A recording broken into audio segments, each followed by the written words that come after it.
Now, we set the trust up in the early 1990s because we wanted to encourage people to live in a more sustainable way. We were very inspired by the eco-village movement and things like permaculture. In the late 1990s, we raised some money. We bought actually what was an old pub. We brought that back to life and installed a brewery.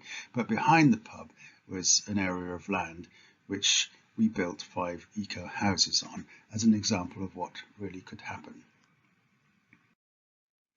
Here's a picture of the houses behind the Six Bells pub.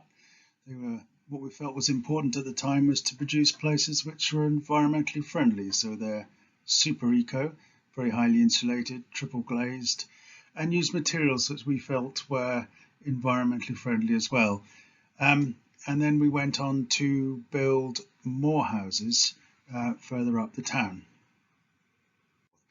And the fundamental thing that we learned was that to create communities that work, to create places that are more sustainable, to reduce carbon footprints, you really have to look at the spaces between the buildings and not concentrate on the buildings themselves so much. Very important to design a place that encourages people to connect with each other.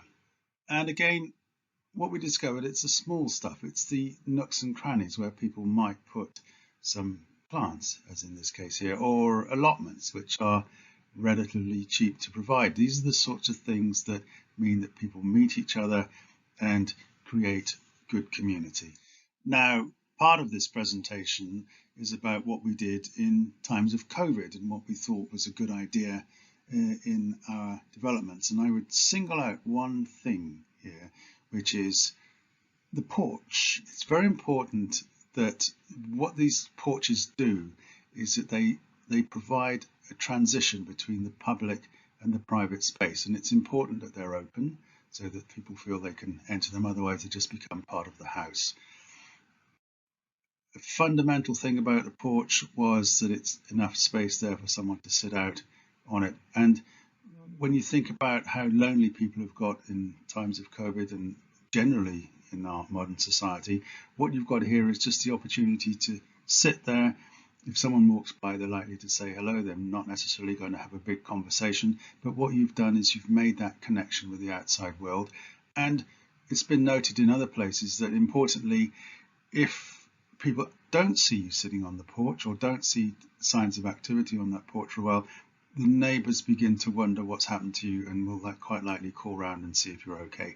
And that's part of that normal human being caring that we seem to be losing, which is generated by these very simple mechanisms. In my opinion, it's the small stuff, it's the open porches, it's creating places, whether they're refurbishments or new build, which have those simple elements that encourage people to talk to each other, to actually generate a connection and therefore become a much more resilient community.